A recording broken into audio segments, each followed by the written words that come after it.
Elara Hayes found herself back at 27, reborn. At 27, Elara Hayes opened her eyes to a second chance at life. She was a mother of two, bound by marriage to Dominic Thorne, the billionaire who graced the top of Forbes every year, Time magazine's world's most desirable bachelor, even rumored to be the man the British royals once hoped to match with their princess. To outsiders, her life seemed like a fairy tale. But her first act after rebirth was not to cling to that gilded title. It was to push a set of divorce papers across the table. Her calm voice cut through the cafe air. "I want out. Dominic belongs to you now, Cassandra. The children too." Cassandra Sterling froze, disbelief etched across her face. 6 years as Mrs. Thorne, and Elara was surrendering it without a fight. "They prefer you," Elara continued, her tone weary yet steady.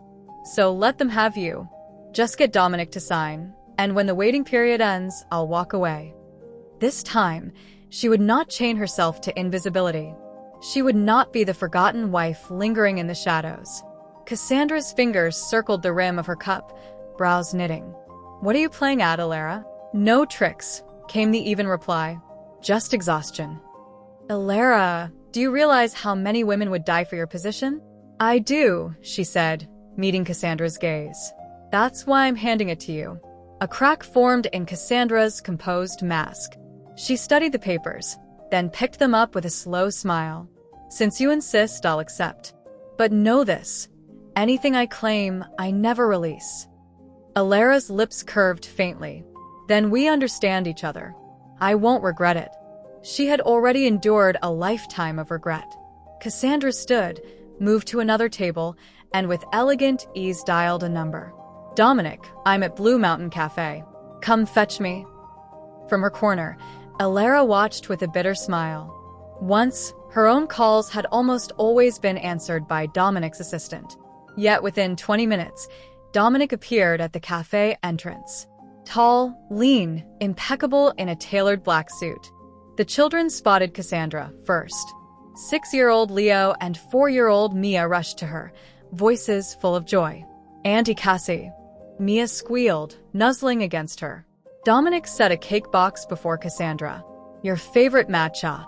I told the chef to keep the sugar light." Her eyes lit up. "You never forget."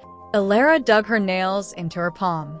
6 years of marriage, and he had never once remembered her own tastes. She thought back to the time she lay in a hospital bed craving strawberry cake. His assistant had dropped off mango instead, the very fruit she was allergic to. "What do you want for dinner? French or Italian?" Dominic asked in his low voice.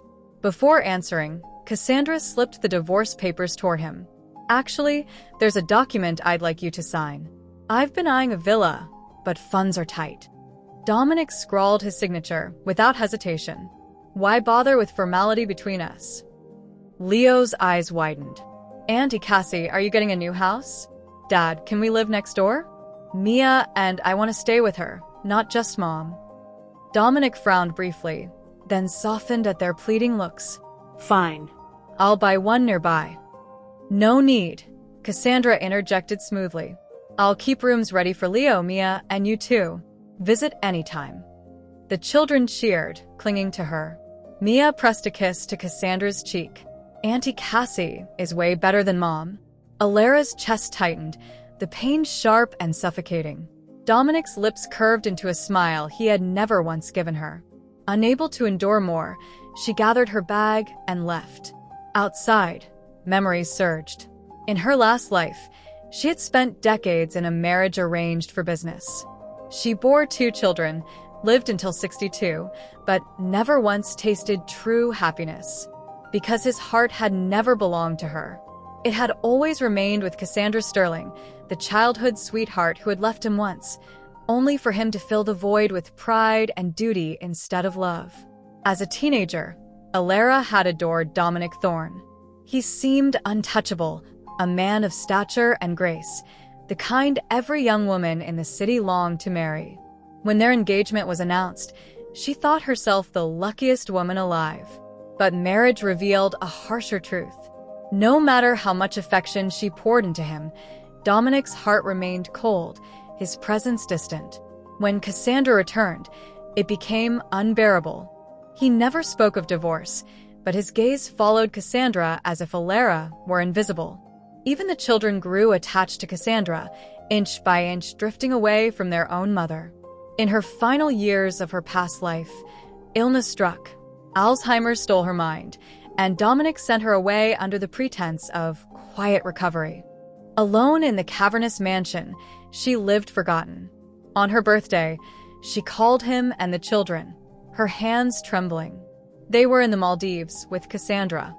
She tried to cook herself a small celebration meal, but she forgot the stove. As fire devoured the house, her last clear memory was the glacial look in Dominic's eyes as he slid the wedding ring onto her finger. Her final wish was simple. If rebirth came, she would never again devote her whole life to him. Returning to the mansion this time, Elara wasted no time. She began boxing up belongings. Dominic's tailored suits, the children's toys, family portraits, everything went into cartons. "What do you think you're doing?" Dominic's voice cut through the room. He stood at the doorway, children in tow, his brow drawn tight. "Mommy, why are you throwing our things away?" Mia cried, rushing forward. Her little arms reached for the teddy bear trapped in a box. Leo's eyes burned with anger. "We only want to play with Auntie Cassie. Why make such a fuss?" Dominic's gaze held no warmth. The children liked Cassandra. Must you throw a fit over something so minor? "I'm not upset," Elara answered evenly. "Liar." Mia shrieked. "You're jealous of Auntie Cassie. That's why you took my bear. You're a bad mom. When I grow up, I'll live with Auntie Cassie." Leo spat, dragging his sister's hand. "I'll never come back to you." Dominic didn't correct them. He simply adjusted his cufflinks, expression indifferent. "Enough. I have a board meeting. Throw away whatever you like, but don't make a scene." When the door clicked shut, Elara's composure shattered. Tears slid down her cheeks, her chest constricting as if torn apart from within. But then she laughed, a brittle sound in the empty room. She would not trouble him again. From that day forward, she withdrew from the role of dutiful wife and mother. No more dawn risings to cook fresh breakfasts. No more staying awake to nurse Dominic after his late nights. No more fussing over laundry, toys, or household order. The staff were left to handle it all. At first, no one noticed. Until Leo was scolded at school for being late. Until Mia misplaced her homework. Until Dominic's prized pocket watch stopped because no one wound it. The staff tried, but the house descended into disorder. Wrinkled shirts, cluttered rooms, unwashed dishes. The elegance Elara once maintained crumbled. One afternoon, Dominic opened the bedroom door. Elara was by the window, reading, golden sunlight spilling across her shoulders. His voice was low. "How long will you keep this up?" She closed her book and met his eyes. "I'm not keeping anything up." "Then why won't you manage the household?" He stepped closer, his cologne sharp in the air. "Still sulking about last time?" "I'm not upset," she said, placing the book aside. "I just don't want it anymore." Dominic's eyes narrowed, fingers drumming against the table. "Explain." "I'm tired," she replied evenly. "There are housekeepers. Let them handle it." Her mind drifted to her past life, when every morning began before sunrise. Dominic's coffee brewed at a precise temperature, his sandwiches toasted to golden perfection, the children's clothes pressed crisp. For what? For a husband who saved his tenderness for another woman. For children who adored their Auntie Cassie. For a lonely death on her 62nd birthday. "Elara," Dominic's voice cooled, "if you're throwing a tantrum, just admit it. Don't act like a child." Her lips curled faintly. "No tantrum. I'm simply resting." The words had barely left her mouth when the door burst open. Leo and Mia stormed in, their little faces twisted with rage. "Mommy's lazy," Mia shrieked. "We want Auntie Cassie to take care of us." Leo chimed in, voice dripping with contempt. "Auntie Cassie is kinder, harder working, and way better than you'll ever be." Dominic's eyes stayed on Elara, sharp and unyielding, as though he was waiting for her to back down. Instead, she drew a steady breath. "If you all think she's better, then let her move in. I won't object." The room went still. Dominic's face darkened. "Do you mean that?" "I do." Her voice didn't waver. "Dad, let's go." Mia tugged on his sleeve eagerly. "Tell Auntie Cassie to come right now. With her here, We don't need Mom anymore, Leo sneered. She should just leave. Dominic gave Elara one last look, unreadable, then turned and left with the children. Elara stayed where she was, listening as the car pulled away, her eyes closing slowly. Soon, she would give them what they wanted, her complete absence. When Cassandra officially moved in, she wasted no time remaking the house. "This sofa is far too dreary," she murmured, fingertips brushing the leather. Her soft smile turned toward Dominic. "What about a cream-colored set instead?" "Do as Miss Sterling prefers," Dominic said without hesitation. From the top of the stairs, Elara watched the workers carry out the sofa she had chosen only months earlier. Leo and Mia trailed behind Cassandra, voices excited. "Auntie Cassie, get rid of these cushions too. Mommies were so ugly." Cassandra stroked their heads gently. "All right, we'll replace everything." Elara's fingers curled, then loosened again. Those cushions had been hand-stitched during her pregnancy, carefully filled with hypoallergenic downs so her babies wouldn't break out in rashes. Now they were tossed away like garbage. Day by day, the house changed. Cassandra sat at the head of the dining table, Dominic pouring her coffee with a tenderness Elara had never once known. In the evenings, the lights dimmed while the four of them, Dominic, Cassandra, and the children, curled together on the sofa, laughter filling the air. When Elara walked past, it was as though she didn't exist. Even stranger, the family that had always demanded perfection suddenly abandoned their standards. She watched Cassandra toss Dominic's multi-million-dollar Patek Philippe watch face down on the table, and he said nothing. She watched the children wear stained uniforms Cassandra had carelessly tossed in the washer. She watched Cassandra order takeout, plate it, and call it home-cooked. No one corrected her. Instead, they worshipped her. "Cassandra, don't lift a finger," Dominic murmured, stopping her hand with a gentle touch. "Your hands aren't for chores. They're for music." "Auntie Cassie, I'll carry your bag." Leo rushed to hold her limited edition purse, grinning up at her in a way he had never looked at Elara. "Miss Sterling should rest," Mrs. Gable added respectfully, offering Italian slippers. "We'll handle everything else." How ironic. Elara had run this household for 6 years without recognition. Cassandra was crowned their princess in a matter of days. Even the staff whispered behind her back. "Mr. Thorne treats Miss Sterling like royalty. He was never this gentle with the madam."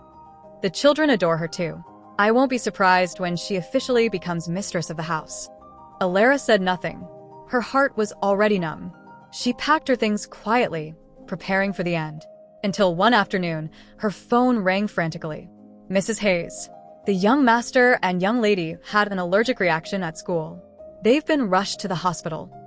Her blood ran cold. At the hospital, Leo and Mia were already in the emergency ward. Dominic stood outside, jacket slung over one arm, tie loose, fury blazing in his eyes. "Elara." His voice was like thunder restrained. "What have you done?" She froze. "What?" "They're allergic to mango. Didn't you know?" He stepped closer, towering over her. "Why did you let them drink mango juice?" "It wasn't me," she shot back. "I never bring mango into the house." It was true. Ever since their first allergy scare, she had been meticulous, banning mango from the kitchen, even checking the school menus herself. She could never make that mistake. "Not you," Dominic sneered. "Then who? The staff? Or did they poison themselves?" Before she could respond, a nurse emerged. "They're awake." Inside the ward, the children lay pale against the sheets. At Dominic's question, they exchanged a glance, then turned on her. "It was Mommy," Leo accused. "She gave us snacks with mango in them." Elara's eyes widened. "What are you talking about?" "It was Mommy," Mia sobbed. "She knew, but she did it anyway." Leo's small chin lifted defiantly. "She wanted to hurt us." Elara's grip tightened on the doorframe, her voice breaking. "Leo, Mia, you know that isn't true. Tell the truth right now." "Enough." Dominic's roar cut her off. He seized her wrist, gripped like iron. "Is this your version of motherhood? Endangering them, then forcing them to lie?" "I didn't," her voice shook. "Are you claiming they're framing you?" His scorn was razor sharp. "They're just children.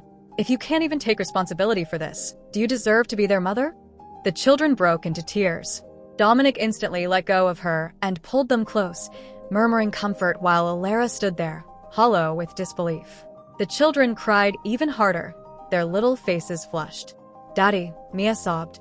"We feel so awful." Dominic's voice softened. Tell me what I can do to make it better. He gently wiped her cheeks. Leo's red-rimmed eyes turned toward Elara, cold with spite. She's allergic too. Make her drink mango juice. Let her feel what we felt. Elara froze, a chill racing down her spine. Her gaze locked with Dominic's, and what she saw in his eyes made her blood run cold. Fine. With a snap of his fingers, 2 guards entered. Hold her down. Before she could react, strong hands forced her into a chair. One guard gripped her chin, prying her mouth open. A torrent of mango juice flooded her throat. She gagged and coughed as the sickly sweetness burned down her esophagus. Her skin broke out in angry red welts, her face swelling rapidly. Each breath grew more shallow. Her nails clawed at her neck while her vision swam. Through the blur, she saw Dominic standing there unmoved, watching. The children, no longer crying, clapped with glee. That's what she deserves. The last thing she saw before darkness claimed her was his expressionless gaze. When Elara next opened her eyes, she was lying in a hospital bed. Her throat still raw, her face still covered in rashes. From outside came familiar voices. Cassandra's sweet, apologetic tone drifted in. Dominic, I truly didn't realize they were allergic. I only wanted to make them some juice. It isn't your fault, Dominic replied gently. You couldn't have known. If I'd told you sooner, maybe there wouldn't have been this misunderstanding with Elara, Cassandra sighed. Then she added with resignation, Children, it was wrong of you to blame your mother just to protect me. Sniffling voices followed. Auntie Cassie, we're sorry, Mia whimpered. We just don't like Mommy. Yeah, Leo admitted. She's too strict. Always making us sleep early, always saying no to snacks. We just wanted her gone. Elara's hands clenched so hard into the bedsheet that her knuckles turned white. She remembered carrying them for 10 long months, the agony of childbirth. Leo's birth, endured alone because Dominic had been in a meeting. Mia's birth, a brush with death during hemorrhage while Dominic flew overseas for a merger. She had nearly died for them. And now, they cut her deepest wounds with their own hands. Her chest throbbed painfully. Tears blurred her vision as she gasped for breath. Then her phone buzzed. Ms. Hayes, the airline confirmed, your one-way ticket to Havenwood is booked. Would you like a window seat? Her voice cracked, but steady. Yes. Window seat, please. When the call ended, the ward door opened. Dominic entered, pristine in his tailored suit, every button in place. Who were you speaking to? His tone was flat. A friend.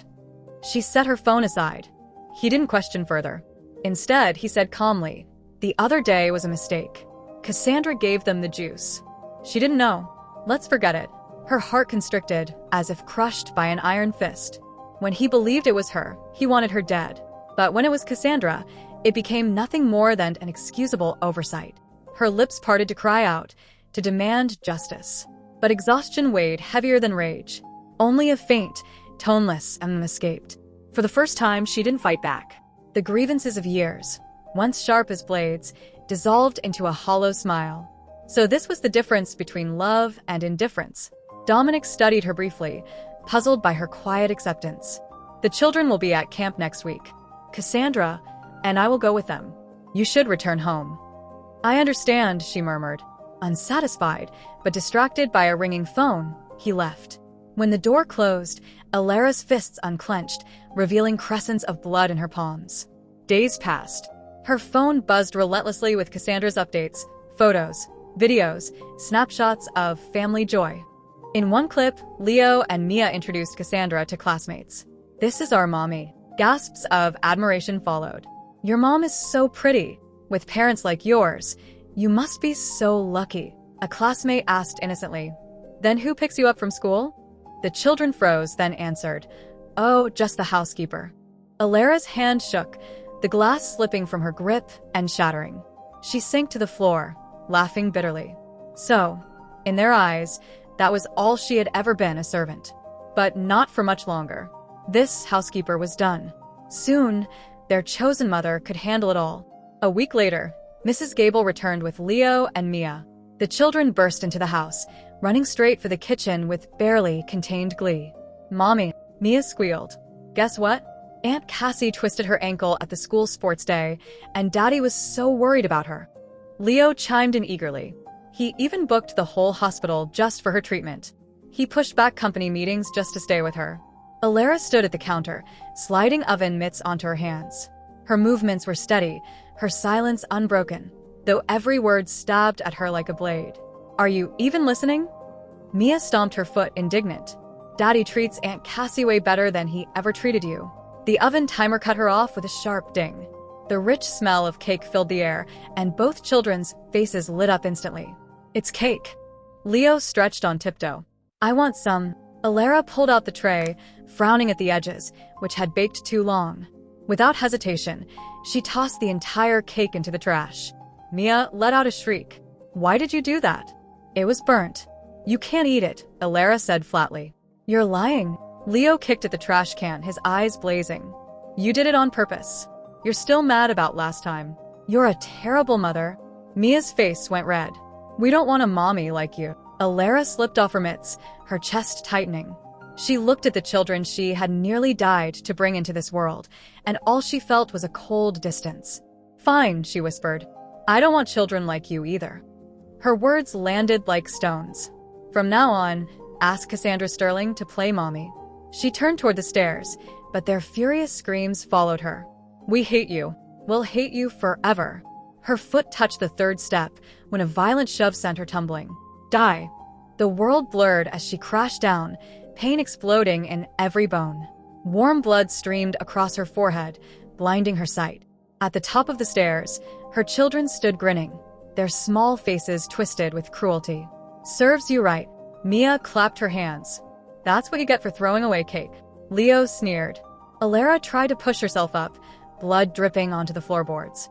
She stared at the two figures above, her mind refusing to reconcile them with the fragile infants she once cradled.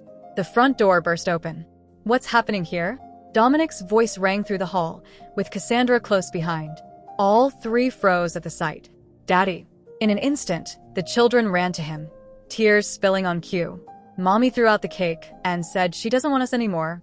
Dominic's eyes landed on the cake in the trash, then shifted to Elara, battered and bleeding. His brow furrowed. "Elara, why must you always fight with them?" His voice was cold steel.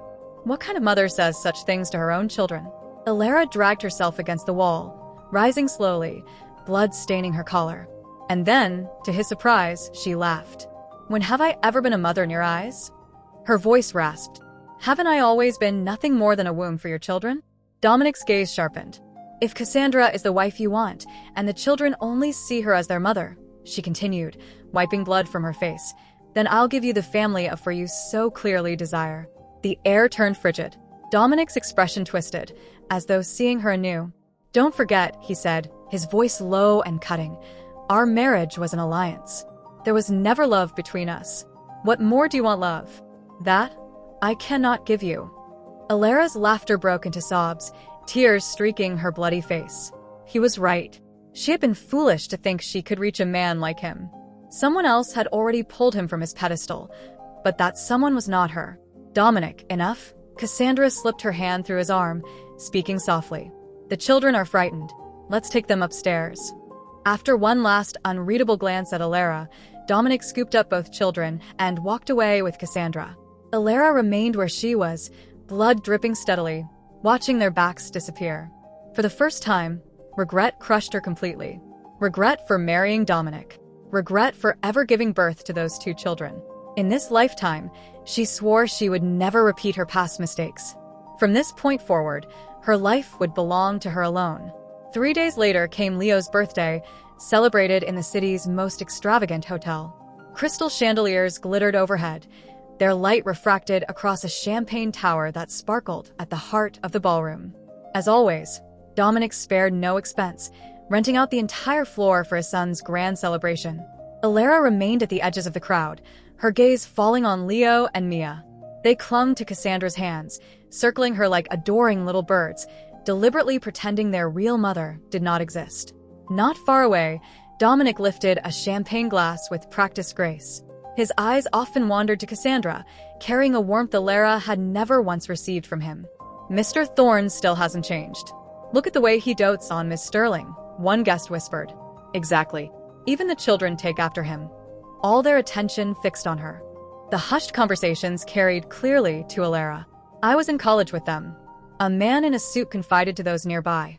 Back then, Dominic's devotion to Cassandra was legendary. He nearly proposed right after graduation. No wonder, someone else said knowingly. A first love never fades. Even without the title of wife, she'll always hold the most important place. Some people scheme their way into a family, but what's the point? Another voice sneered, sending a cutting glance Elara's way.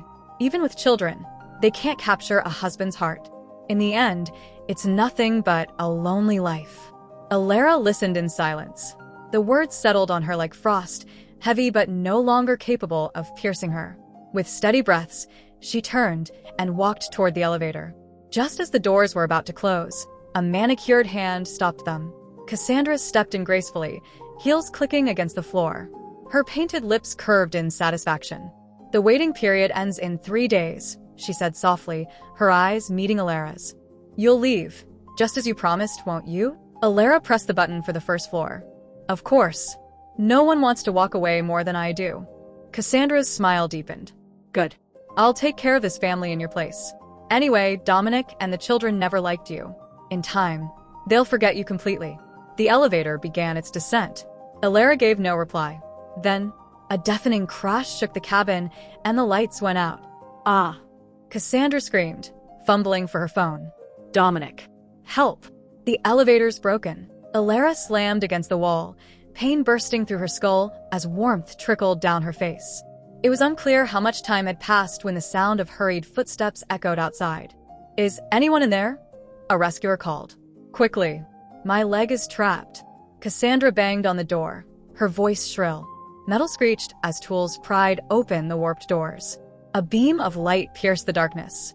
Mr. Thorne, the rescuer said gravely. Both women's legs are pinned, but there's only time to save one first. Who should we pull out? Through blurred vision, Elara saw Dominic standing there with the children. His eyes fell instantly on Cassandra. Without hesitation, he answered, Save her.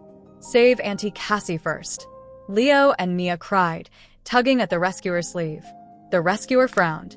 Sir, the other woman's injuries appear more severe. She should be rescued first.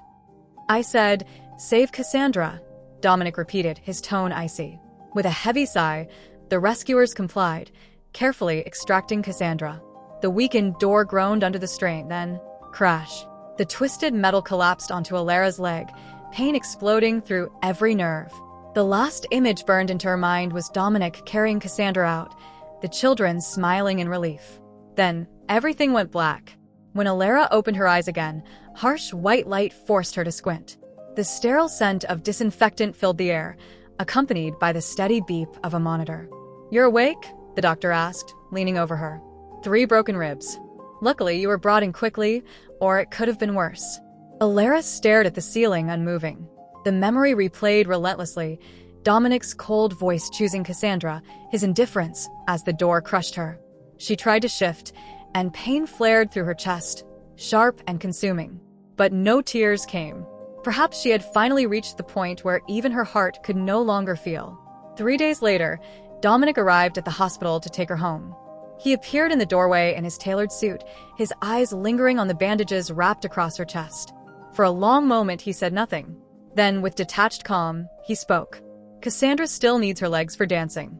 I couldn't let her get hurt. Elara raised her gaze slowly to meet his. So, you had to be the one to bear it, he continued, his tone as casual as if discussing the weather. You're a housewife. Even if your movement is restricted, it won't affect much. She didn't respond, but in that instant, she saw him with a clarity she had never managed before. He was as handsome as ever, but his eyes had never once truly held her. Her voice was rough when she asked, Dominic, if I had died that day, would it have mattered to you? His brow furrowed, yet he gave no answer. Instead, he slipped a black card from his pocket and set it on the bedside table. Don't ask meaningless questions. This will cover your needs. As long as you stay quiet and raise the children, you'll remain Mrs. Thorne. Elara laughed, low and bitter. In her past life, she had indeed died with that title.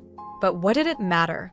That name hadn't saved her, hadn't protected her from being abandoned or burned to ashes. This time, she wanted no part of it. She wanted light, freedom, and someone who would love her without conditions. She drew in a breath, ready to speak the words that would sever everything. Dominic, I. Her phone rang, cutting her off. Dominic answered without hesitation. Cassandra's sweet voice flowed through the receiver. Dominic, the children and I are waiting at the restaurant. We've prepared a surprise for you. At once, his expression softened. I'll be there right away. He hung up, glanced at his watch, and his voice grew cold again. Something came up. I'm leaving. The driver is downstairs to take you home. His tall figure disappeared through the doorway. Elara clenched her palms so tightly it ached, but she said nothing to stop him. It didn't matter anymore. Soon Cassandra would tell him the divorce papers had taken effect. She no longer wanted him, and she no longer wanted to fight for children who treated her like an outsider. She pressed the call button. Mrs. Gable, please send my luggage to the airport. An hour later, she erased Dominic's number from her phone and left the black card untouched in the drawer. When the plane lifted into the skies, the clouds were bathed in gold and crimson. Elara looked at the horizon, a faint smile curving her lips. This time, she would not bow, not break, not love in vain. She let those years of humiliating devotion dissolve into the clouds, never to return. Her new life began in Havenwood. Though the city was unfamiliar, it carried a quiet sense of safety. After 2 weeks of planning, she opened a small bookshop in the old district, naming it Elara's Haven. The shop wasn't large, but sunlight streamed through its windows, and after 3 months of renovations, it had transformed into a warm, inviting space. One rainy afternoon, Elara stood at the glass door, watching the drizzle blur the street. A chime jingled above her, signaling a visitor. "Welcome," she said automatically, turning with a polite smile, only to falter. A tall man stood in the doorway, shaking raindrops from a long black umbrella.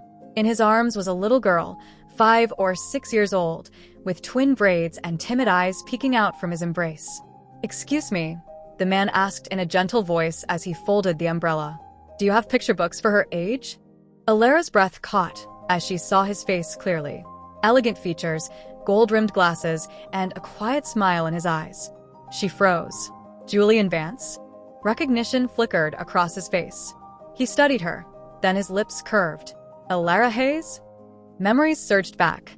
Julian, brilliant, admired, the rising star of medical school 2 years her senior. Not only gifted academically, but also known for his piano playing, the dream of countless girls. Elara smiled faintly, her eyes shifting to the girl in his arms. "And this little one is?" "My niece, Lily," Julian replied, patting the child's back. "Lily, greet your auntie." The little girl lifted her gaze, her delicate face framed by braids, and whispered shyly, "Hello, auntie." Her voice was light, soft, and impossibly sweet. Something in Elara's heart softened instantly. She crouched down to meet Lily's eyes. "Hello, sweetheart. What kind of story do you like? Want me to help you choose?" Lily hesitated, blinking her wide eyes, then reached out with a tiny hand and brushed Elara's cheek. "Auntie is so pretty," she murmured. "Just like my mommy." The atmosphere stilled. Julian's expression shifted. He quickly pulled Lily closer, his tone gentle yet firm. "Lily, remember, mommy passed away. She's in heaven now." The word struck Elara like a stone to the chest. This little girl had lost her mother, while her own children had chosen someone else over her. She managed to smile, her voice tender. "That's all right. Annie has lots of fairy tales here. Do you want to see them?" Lily nodded, her face lighting up. For the next half hour, Elara showed her one picture book after another. Bit by bit, the child relaxed, clinging to her hand and even begging her to read aloud. By the time Elara began The Little Prince, Lily was curled against her, listening with rapt attention. Julian lingered near, his eyes softer than usual. "You have a gift," he said quietly as Elara helped wrap up a book for Lily. "She rarely warms up to strangers, but she trusts you." Elara smiled faintly, handing the bundle to the child. "I feel close to her too. If she were my daughter, I'd be proud." The words slipped out before she realized. Julian didn't question them, only gave a thoughtful nod. "Can we come back, Auntie?" Lily tugged her sleeve before leaving. "Of course," Elara replied, tapping her little nose. "Anytime you like." Julian lifted Lily and opened his umbrella. The girl waved until the rain swallowed them from sight. Elara stood in the doorway, warmth spreading in her chest, fragile but real. From then on, weekends brought Julian and Lily to her shop. Lily would curl up with a picture book, while Julian quietly read medical texts beside her. Elara often made them tea, and Lily would chirp her thanks before diving back into her story. One Saturday, Julian invited her to join them at the amusement park. Lily keeps saying she wants to go with you. Elara almost declined, but one look at Lily's shining eyes undid her. The park was alive with noise and color. Lily clutched Julian's hand on one side and Elara's on the other, skipping from ride to ride. They rode the carousel, bumped cars, and finally queued for the Ferris wheel. At its peak, Lily pointed toward the sky. "Mommy lives up there." Elara's chest ached. Julian stroked her hair. "Mommy is watching from heaven. She wants Lily to smile every day." The child nodded, then turned suddenly. "Auntie, can you be my new mommy?" Elara froze. Julian quickly hushed her, but Lily's eyes burned with determination. "I mean it. Auntie likes me too, don't you?" Elara gently squeezed her hand. "Of course I like you. But a mommy is special. No one can replace her." Lily's little shoulders slumped, but she leaned into Julian's arms without protest. On the way home, she fell asleep in the back seat. Julian drove quietly, glancing at Elara in the mirror. "Thank you," he murmured. "She hasn't laughed this much in years." "I had fun too," Elara admitted softly. As the sun sank, she lifted her arm to shield her eyes. Her sleeve slipped back, revealing the faint scar etched across her wrist. Julian's eyes lingered for a heartbeat before flicking back to the road, but his frown remained until they reached her street. A week later, he came alone, carrying a thermos. "This is for you," he said, offering it. "Herbal tea. It should help you sleep." Elara blinked in surprise. "How did you know I can't sleep?" Julian adjusted his glasses, his gaze calm but knowing. "You forget I'm a doctor. You don't have to say it for me to notice. And as your friend, I'd like you to take care of yourself." Her fingers tightened on the cup. After a pause, she smiled faintly. "Thank you. If I really need help, I'll come to you." He nodded, satisfied. From then on, he returned more often, sometimes with Lily, sometimes alone, always bringing something small, something thoughtful. Slowly, his presence and Lily's laughter seeped into the quiet corners of her life. For the first time, Elara almost believed this might be the life she had longed for. Until one stormy night, the bell over her shop rang. Julian stood there, soaked through, Lily burning with fever in his arms. Julian's voice trembled slightly as he stood at her door. "I'm sorry to disturb you so late, but Lily wouldn't stop asking for you. She says she can only sleep if you tell her a story." Without hesitation, Elara ushered them inside. The child was burning up, her tiny face flushed scarlet. Elara's chest ached at the sight. She cradled Lily gently, whispering, "Auntie's here. You're safe now." That night, she remained by Lily's bedside, her voice soft as she spun one tale after another. Julian sat nearby, his gaze warm and steady as he watched them. By the time Lily drifted into peaceful slumber, the rain had stopped.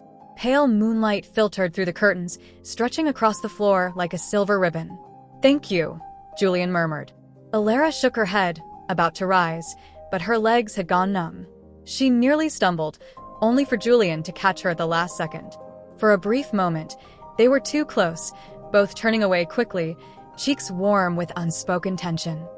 It took nearly a month before Dominic realized Elara had vanished for good. At first, he assumed it was one of her petty games. But when his calls went unanswered and her acquaintances swore they hadn't seen her, unease pricked at him. He finally checked her bank account. The black card he had given her remained untouched, still showing zero balance. She had left with only her own savings. Not a cent of Thorne family money. A humorless laugh escaped him. "So, she has pride after all. Trying to force me to come after her? Childish." He slammed the laptop shut. The next morning, he sat at the breakfast table as Leo and Mia chatted about school. Cassandra served them with a sweet smile, her every gesture gentle. To anyone else, it looked like a perfect family scene. But to Dominic, something about it felt strangely hollow. "Daddy, we have a parent-child sports day next week," Mia chirped. "Can you and Auntie Cassie come?" "Of course," Dominic answered automatically. Then he frowned. "Who went with you before? Your mother?" Both children wrinkled their noses in distaste. "She did, but we hated it," Leo muttered coldly. "All she did was stay home cooking and cleaning. She never dressed nicely, never wanted to go out. We didn't want her there." "That's right," Mia added. "Auntie Cassie always looks beautiful. Everyone envies us." Cassandra flushed modestly, setting a cup of coffee before Dominic. "Here, I asked the housekeeper to brew it exactly how you like it." Dominic took a sip and frowned. It was cloyingly sweet. Elara would never have made such a mistake. She knew he drank it black, with only a touch of milk. "Not to your taste?" Cassandra asked with concern. "It's fine," he muttered, setting the cup aside and adjusting his cufflinks. "I'm heading to the office." Life in the Thorne household carried on as usual, yet subtle cracks appeared. Cassandra had never done housework and quickly left everything to the staff. The house ran smoothly enough, but the small touches that once defined home were missing. The perfectly pressed shirts, the warm glass of milk before bed, the meals tailored to each person's taste. The absence of those details left an emptiness no one spoke of. Until one late night, after a business banquet, Dominic staggered in, exhausted. He dropped onto the sofa, dismissing his assistant with a wave. "You can go home. I don't need anything else tonight." Silence filled the house. Rubbing his temples, Dominic called out instinctively, "Where is everyone?" But the lamps were dark, no soup waited on the table, no soft footsteps greeted him. He barked into the intercom. "Mrs. Gable? Didn't I tell you I'd be home late? Why isn't anything prepared?" The housekeeper hurried in, flustered. "I'm so sorry, Mr. Thorne. All those things were always prepared by Madam herself. We simply forgot." "And the hangover soup," Mrs. Gable continued, her voice hesitant. "Madam would personally buy the ingredients and spend hours simmering it herself. She never allowed us to help." "If you like, I can try to make some for you now," she offered. Dominic felt a strange sensation stir in his chest, an unfamiliar tug at his heart. So all those little things, every warm meal, every carefully prepared dish, she had done herself, silently, day after day. He had always known she cared, but never before had he realized the depth of her devotion, and now, the weight of regret settled heavily on him. Dominic stood in the kitchen, his reflection in the marble countertop cool and pale, mirroring the somber line of his jaw. Mrs. Gable lingered nearby, hands folded, holding her breath. "For 6 years, she did all this quietly, never once speaking a word?" he asked, his voice rough. Mrs. Gable nodded cautiously. "Yes, sir. She said you have a sensitive stomach, and outside remedies were too harsh. She had to handle it herself." Dominic's fingers drummed the counter almost unconsciously. Every late night, every early morning, there had been a warm bowl of soup waiting for him. And all this time, he had never stopped to consider the effort behind it. "No need," he said finally, moving toward the stairs. "Everyone, you may rest." Passing the master bedroom, he paused. Cassandra slept soundly inside, silk sheets whispering as she shifted. For reasons he couldn't fully explain, thoughts of Elara surfaced, memories from the early days of their marriage, when he had deliberately avoided home to escape her presence. Even then, no matter when he returned, she had always been there, quietly waiting. Sometimes curled on the sofa with the TV low, asleep yet alert to his arrival. At the time, he had barely noticed. Over the years, though, she had continued this devotion, often covering him with a blanket before returning to her own seat. Everything began to shift when Cassandra returned. With his attention increasingly drawn to her, Elara's presence faded. The children spent more time with Cassandra, and his care gradually shifted toward her. Elara had confronted him once, her voice trembling, eyes brimming with tears. "You are my husband, Leo and Mia are my children, so why do you care more about others?" She had paused, unable to finish, her gaze piercing him with quiet desperation. "I don't even know who you consider your wife or their mother." He had dismissed her concerns, coldly insisting that Cassandra was meant to be the lady of the house. He had even snapped, "If you hadn't interfered." Elara had frozen, disappointment and pain written across her face. He had felt a flicker of guilt but ignored it, turning away without hesitation. From that point, Elara never spoke of it again. Dominic, satisfied with her apparent understanding, assumed she had accepted the situation. Later, he checked on the children one night. Leo and Mia were asleep, heads close together, a photo of them smiling with Cassandra on the bedside table. Elara's picture was gone. The empty space left a strange ache in his chest. He did not enter the master bedroom that night, instead retreating to a guest room. Moonlight spilled across the floor, cold and indifferent. Dominic uncorked a bottle of whiskey, drinking straight from it. The burn of the alcohol did nothing to ease the unrest gnawing at him. After that, he increasingly used work as an excuse to stay away from home. Cassandra reveled in the freedom, spending her days at salons and gatherings, while Leo and Mia, taking cues from her, began skipping school, roaming the streets without supervision. When the teacher called, warning that the children were frequently absent, the housekeeper brought the message to Cassandra. Mrs. Sterling, the young master and young lady have been skipping school often. The teacher hopes you and Mr. Thorne can discipline them. The young master and young lady aren't listening to us, Mrs. Gable explained nervously. Could you come home and speak with them? At least try to convince them to attend school. I understand. I'll handle it later, Dominic replied. Meanwhile, Cassandra lounged lazily in the beauty chair, inspecting her freshly manicured nails. No need to trouble Dominic with this. He's busy enough with work, she said, a small smirk tugging at her lips.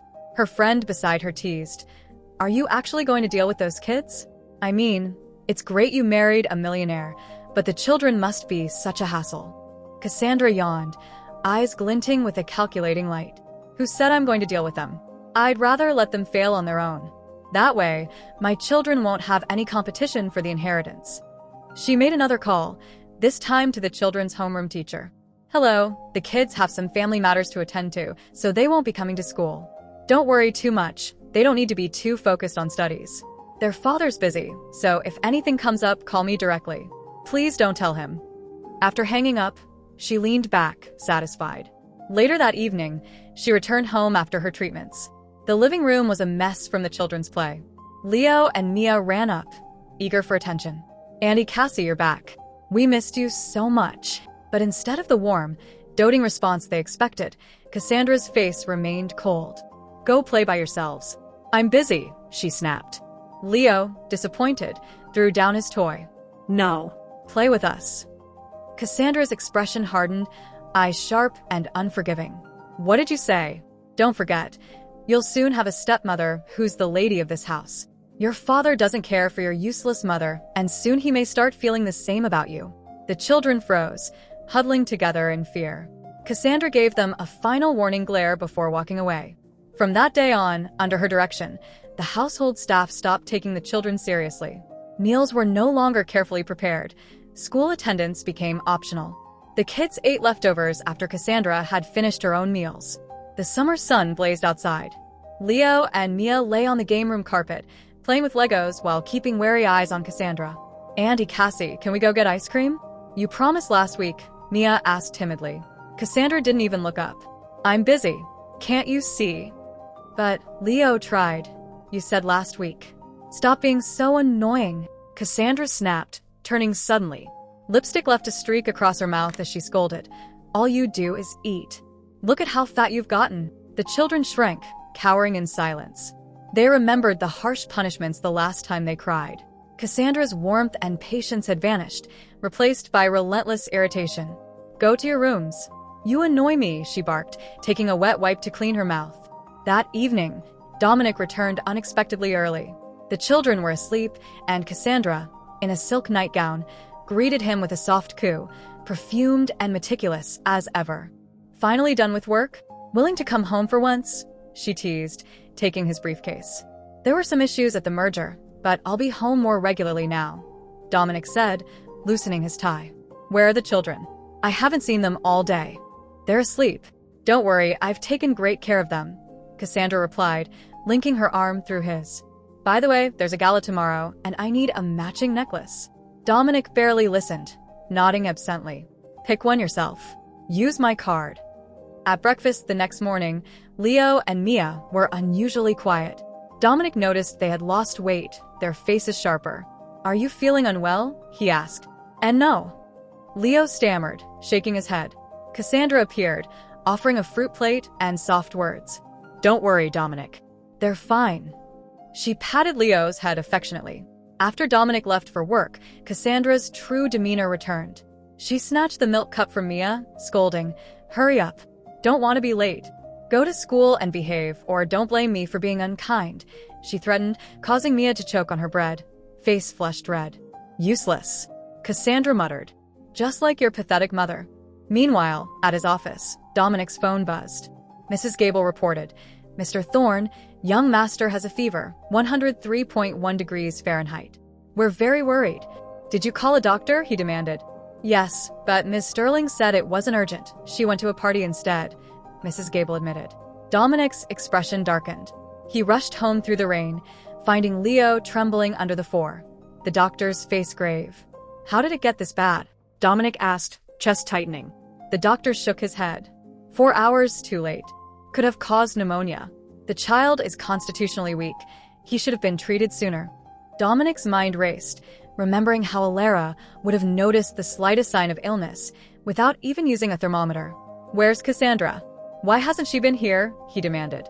Mrs. Gable hesitated before speaking. Miss Sterling said it was just a minor cold, and she went to Mrs. Lee's birthday party. She couldn't refuse. Dominic's fingers tightened around his phone as he dialed Cassandra's number. The call rang for a long time before she finally answered, the sound of laughter and music spilling through the line. Dominic. Cassandra's voice sounded tipsy and cheerful, as if she had completely forgotten the situation. Leo has a fever, almost 104 degrees Fahrenheit. Where are you? He demanded, his tone sharp for the first time. Cassandra's carefree demeanor vanished instantly. I'm coming back right away. I didn't know he was this sick.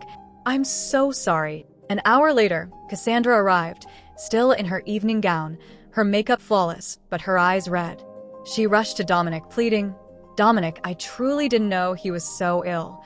Dominic's irritation rose at the faint scent of alcohol and the immaculate makeup, yet facing the woman he once desired, he softened slightly. Let it go this time. Be more careful next time, he said firmly. That night, Leo's fever finally broke. But just as Dominic received an urgent call from his assistant about a company crisis, he hesitated, glancing at his sleeping son. Cassandra, stay with him. I'll be back as soon as possible, he instructed. She nodded, her expression soft and obedient. Don't worry, I'll take care of him. But as Dominic reached the hospital entrance, he realized his car keys were still in the ward. Turning back, he overheard Cassandra's sharp voice. You little brat, what are you pretending for? You ruined my party. Leo's trembling voice followed. I am sorry, Auntie Cassie. I didn't mean to. Cassandra's tone was icy, terrifying. Don't pretend in front of your father. Say one wrong word and see what happens. Leo sobbed. I won't. I'll be good. Please don't hit me. Dominic's blood ran cold. The kind, gentle woman he had loved was gone, replaced by someone cruel. He kicked open the door. Cassandra froze, seeing the fury in his eyes. Dominic, she stammered, pale. Let me explain. But Dominic stepped forward, slapping her sharply across the face. Cassandra stumbled back, hair disheveled. I never imagined that behind the facade of a loving stepmother, this is what you are, he said, voice icy. If you dare harm him again, will you dare walk over me tomorrow? Get out, he commanded. Take all your things and leave the Thorne residence. Don't let me see you again. Cassandra's tears fell freely. Dominic, I was just upset. I love these children. I'll be better. Love, he spat. This is your idea of love? Turning to Leo, curled into a ball on the hospital bed, Dominic felt a knife twist in his heart. Daddy, Leo whispered, terrified. I'll listen to Andy, don't leave me. Dominic held his son's fevered hand tightly. No, Daddy was wrong. He glared at Cassandra, disappointment and disgust flashing in his eyes. I never imagined you were this person. Before she could argue, Dominic pressed the call button. Security, escort this woman out immediately. As Cassandra's cries faded down the hall, Dominic gathered the children close. Daddy, does Mommy really not want us anymore? Mia asked, her small arms clinging to him. Dominic's throat tightened. He remembered Elara leaving, her back so resolute, and the coldness he had once shown her. 2 days later, Leo recovered and was discharged. At the mansion, Cassandra's belongings were piled outside the front door. In high heels, she clutched Dominic's sleeve, nails digging in. Dominic, you can't do this. We've known each other 20 years. You can't throw it all away. Dominic shook her off violently. Abusing my children is a trivial matter? He pulled out his phone, playing security footage. Cassandra pinching Mia's thigh, little Mia crying silently. Another clip showed Cassandra putting sleeping pills into the children's milk. Cassandra went pale. You were watching me? You never trusted me? I was watching my home, Dominic replied, voice low and dangerous. A housekeeper stepped forward, trembling. Sir, she's been trying to turn the children against Mrs. Hayes since the beginning. She bribed them with snacks and toys and told them their mother didn't love them. She even encouraged them to harm her. Remember the stairs incident? Dominic's face darkened. He instructed Mrs. Gable to pull the footage from that day. On the large screen, silence fell. The children maliciously pushing Elara down the stairs, Cassandra entering with a triumphant smile. "Daddy." Mia ran into his arms, sobbing. "We were wrong. We want Mommy back." Leo followed, tears streaking his face. "Auntie Cassie said Mommy doesn't want us anymore, is it true?" Cassandra scoffed, venom dripping from her voice. "Of course it's true. She doesn't want you. She's probably in another man's arms by now." "Dominic, you still don't understand," Cassandra sneered, trying to shift the blame. Dominic interrupted with a slap, furious beyond measure. "Throw all her things out," he commanded. Housekeepers moved quickly, discarding designer bags, jewelry, and cosmetics into the driveway like trash. "You'll regret this," Cassandra screamed. "Elara won't come back. She's done with you." The front door slammed shut, leaving only silence. Dominic knelt beside the children, holding them close as their tears soaked his suit. "Daddy, does Mommy really not want us anymore?" Mia whispered, voice trembling. Dominic's heart ached more than ever. Dominic remembered Elara's determined back as she walked away, the divorce agreement he had signed, and the dull ache that spread through his chest. "No," he murmured softly, as if trying to convince himself, his brow deeply furrowed. "Mommy loved you. She wouldn't leave you willingly. Maybe she just went out to clear her mind. Then why hasn't she come back?" Leo's tearful eyes searched his father, his small face heavy with guilt. "Is it because we pushed her down the stairs?" Dominic could only force a small smile, brushing away their tears. "Daddy will find Mommy." After Mrs. Gable led the children upstairs, Dominic collapsed onto the sofa, exhaustion weighing on him. He grabbed his phone. "Find Elara Hayes. Immediately." His eyes wandered to the family photo above the fireplace, taken 3 years ago. Elara stood at the edge, her smile strained, unnoticed at the time. Now, he wondered if his repeated neglect had driven her to give up. "Sir," Mrs. Gable interrupted softly. "Dinner is ready. Shall I call the children?" Dominic nodded. "I'll eat with them tonight." At the dining table, Leo and Mia ate quietly, their former cheerfulness muted. The rosy, chubby faces of the past had grown noticeably thinner. "Daddy," Mia asked softly, her usual willfulness replaced by pleading, "I miss Mommy. Where did she go? Why hasn't she come back? And after we find her, will she forgive us?" Dominic paused, unsure how to answer. Thinking of Elara's selfless dedication over the years, her love for him and the children, he finally nodded. "No matter what, she's your Mommy. She loved you the most. She'll forgive you." Late that night, Dominic reviewed the past 6 months of security footage. Elara had quietly managed the household, cared for the children, and waited for him to return. She rarely smiled, but she was always there when the children needed her. Until the day they pushed her down the stairs, and he hadn't even looked back. He turned off the video, feeling the weight in his chest.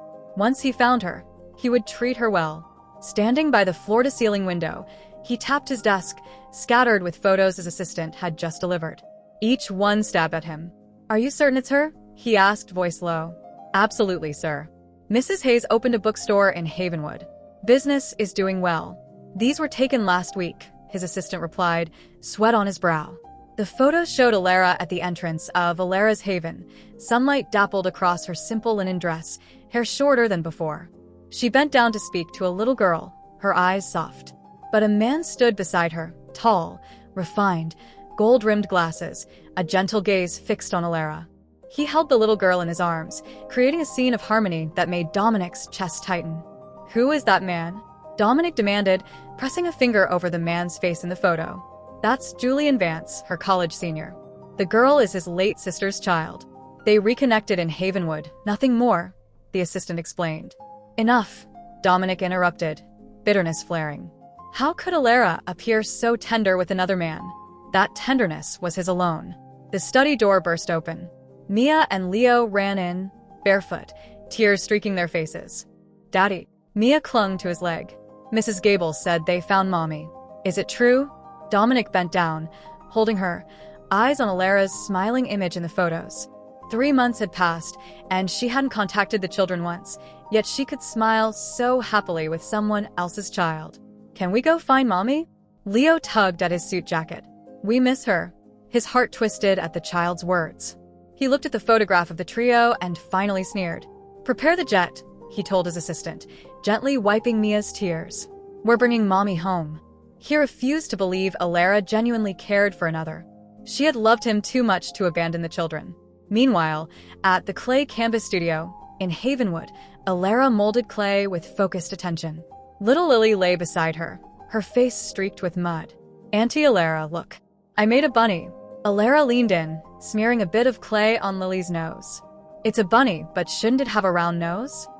Lily giggled and retaliated with a handful of clay. Julian approached with 3 cups of hot tea, his glasses also flecked with clay. You two are treating this like a battlefield, he said, though a smile tugged at his lips. Sunlight streamed through the skylight as Julian casually wiped clay from Elara's cheek, their closeness making him blush.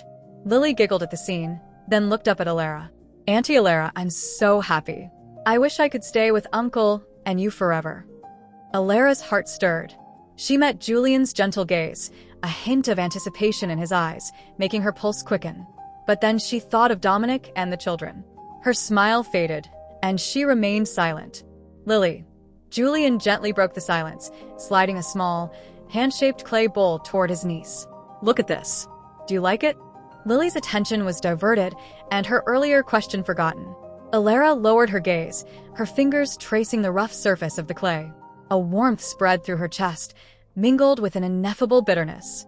She knew Julian was giving her space, just as he had for the past 3 months, always careful to maintain distance, never overstepping. I'm going to change the water, she said suddenly, hurrying away. In the restroom, she faced herself in the mirror. 3 months had passed. The dark circles under her eyes had softened, the tightness of her lips eased, and the scars on her body had faded. Havenwood's gentle sunlight and breezes seemed to have healed some of the invisible wounds she carried. But when Lily had said forever, Elara's mind flickered to Leo and Mia, the 2 children she had carried, who had pushed her down the stairs. Could those memories truly be forgotten? Dominic's private jet touched down in Havenwood that same day. The sun was hot, glaring off the tarmac as he watched the 2 children being carried off the plane by bodyguards. Daddy, will we really see Mommy? Mia asked, a mix of anticipation and unease in her sparkling eyes. Definitely, Dominic said, adjusting his clothes, his voice calm and firm. Mommy will be so happy to see you. His assistant hurried over with a file. Mr. Thorne, we've confirmed Mrs. Hayes' location. She's at a pottery studio in the eastern part of the city, with those 2. The file contained a candid photo, Elara kneeling before a little girl, gently wiping mud from her face, a tall, bespectacled man smiling as he watched. Sunlight streamed through the studio window, bathing them in warmth. Dominic's fingers tightened around the photo. That man's gentle gaze, that tenderness, was what he had never given her. Prepare the car, he said coldly. We're going there now. In the car, Leo and Mia were unusually quiet, pressing their faces to the window as unfamiliar cityscapes passed. Their hands nervously clutched their clothes. Dominic noticed they were wearing the clothes Elara had bought them last year, slightly too small now. Daddy, Leo asked softly, unease in his young voice, do you think Mommy will forgive us? Dominic hesitated, recalling Elara's pained expression in the security footage and her resolute back as she left. She will, he finally said, unsure whether he was convincing them or himself. Mommy loves you the most. How could she not? The car stopped in front of the pottery studio, the clay canvas. Through the large window, Dominic saw Elara immediately. She wore a simple white t-shirt and jeans, hair casually tied back, absorbed in shaping clay. Sunlight kissed the edges of her profile, softening her appearance. The little girl, Lily, mischievously smeared a handful of mud on Elara's face.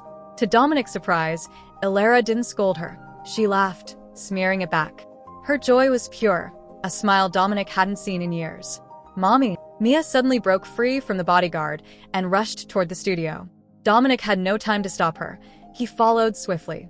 The door jingled as it opened. Elara looked up, her smile faltering, eyes widening. Mia, she whispered, her gaze sweeping past the children to Dominic. But her expression was not one of happiness. It was guarded, cold. How are you here? How did you find me? Lily instinctively hid behind Elara. Julian stood protectively in front of them. "Mommy." Leo ran in, hugging Elara's leg, tears brimming. "We missed you so much." "Mommy, have you been with these two all this time? Was it for them?" He glared at Lily with hostility, causing her to clutch Elara's sleeve tighter. Elara froze, hands hovering uncertainly. Then, seeing Leo's gaze, she stepped back, her own expression turning cold. She did not hug them. Instead, her gaze flicked from the children to Julian and finally rested on Dominic. "What are you doing here?" Her voice was soft, yet sharp as a knife. Dominic stepped forward, his gaze sweeping past Julian before settling on Elara's face. "Elara, we're here to take you home." "Stop being stubborn," he continued, his voice low but firm. "The punishment was enough, and the children know they were wrong. Please come back with us." The pottery studio fell eerily silent. Other customers and staff paused, curious eyes following the confrontation. "Home," Elara scoffed.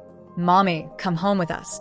Mia tugged at Elara's hand, her usual willfulness replaced by pleading. "We won't make you angry again." "Yes, Mommy," Leo added quickly. "We drove Auntie Cassie away. Daddy said from now on, you're our only mommy." Elara knelt to meet their eyes, her expression unreadable. "I won't come back with you," she said softly, "because not everything can be fixed with an apology." "Why?" Mia's tears streamed freely. "Doesn't Mommy love us anymore?" Elara's heart ached at the blunt question. She forced a bitter smile. "Pushing me down the stairs, framing me for feeding you mango. Weren't these things done by your own hands?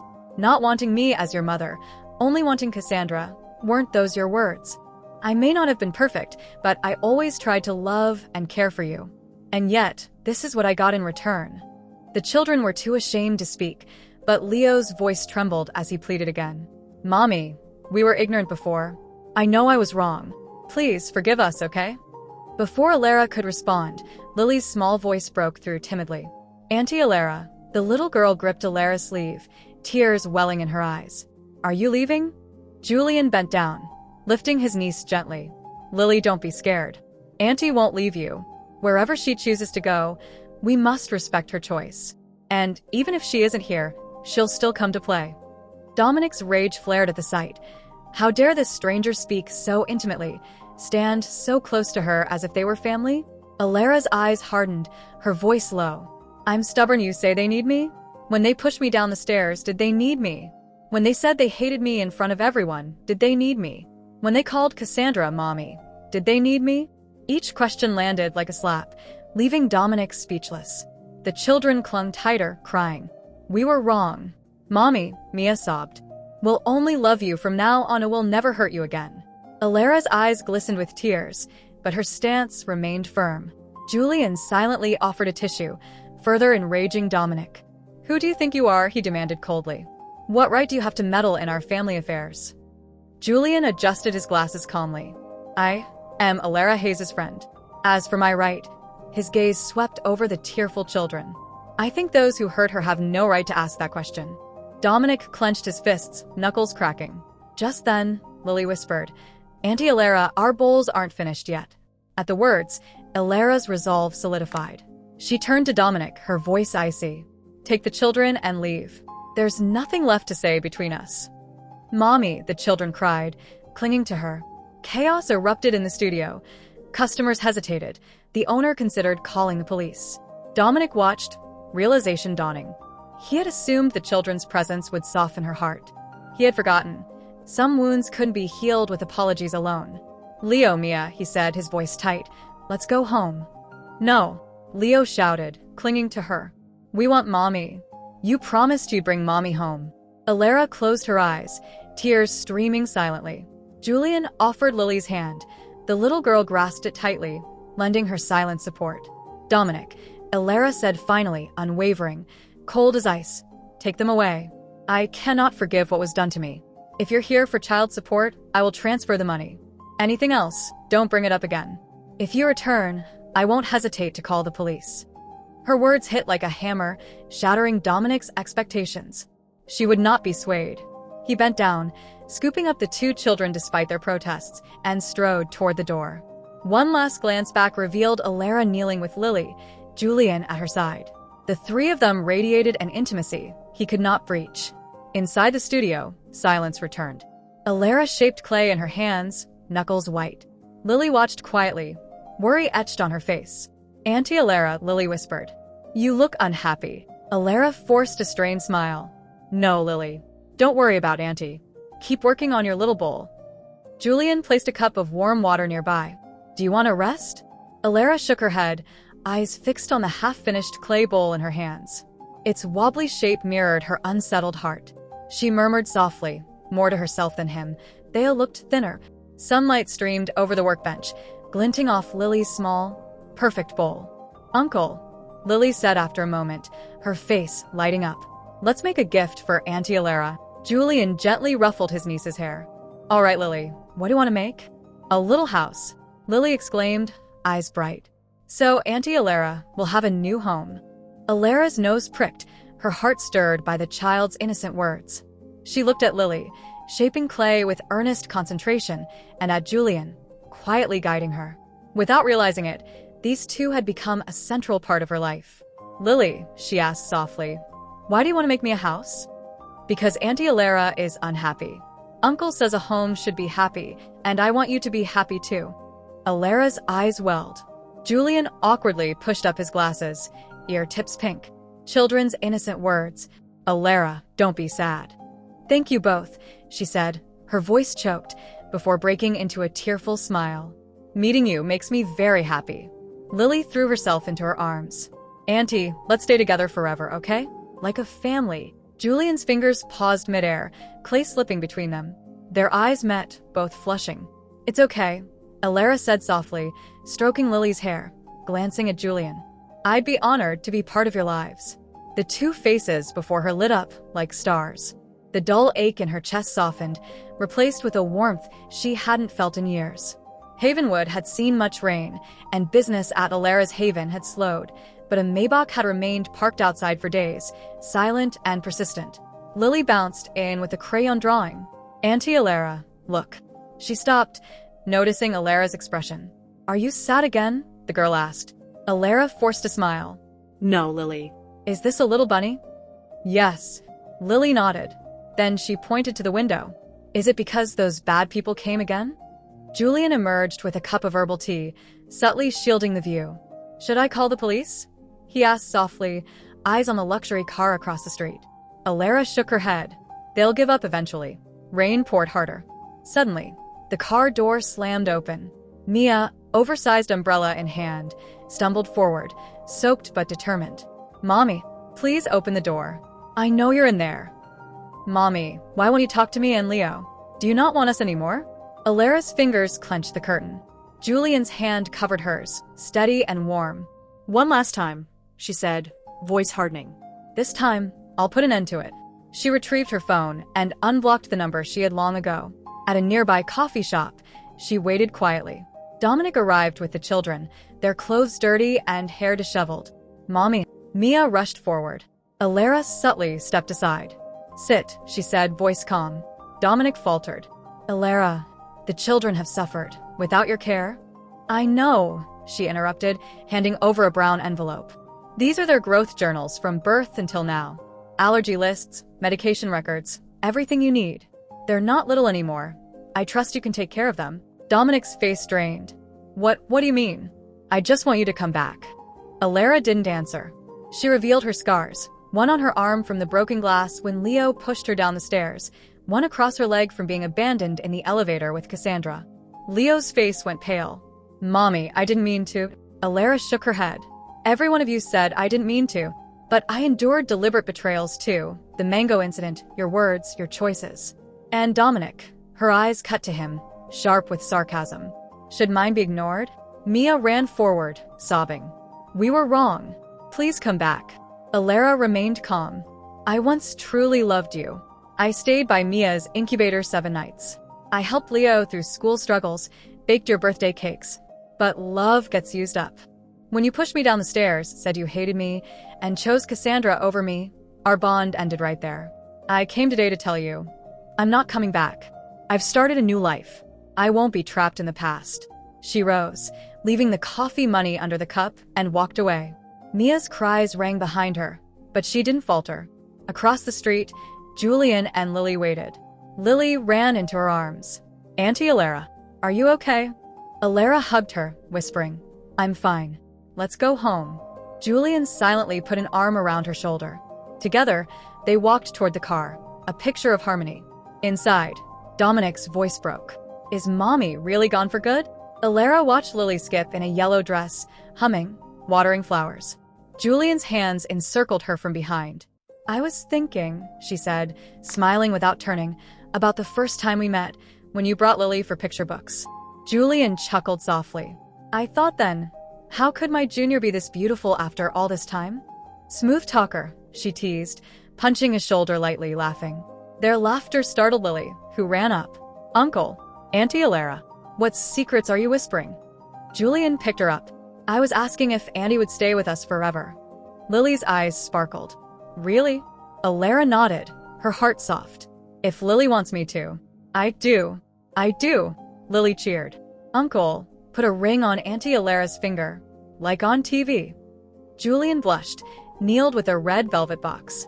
"Elara Hayes, will you?" "I will," she answered firmly, happy tears in her eyes. 3 months later, the sun shone bright. Elara, in a simple white gown, carried a bouquet of wildflowers picked by Lily, walking toward Julian amidst blessings. When the minister pronounced them husband and wife, Lily rushed into her arms. Behind the guests, 3 figures, Dominic and the children, watched from afar. Elara's gaze was forward, her past behind her. Her life was bright, her home filled with love. Lily held 2 kittens in her small hands. "This is our home. You make the rules," Elara said with a smile. Sunlight filtered through the leaves, shadows finally lifted, and her heart was free.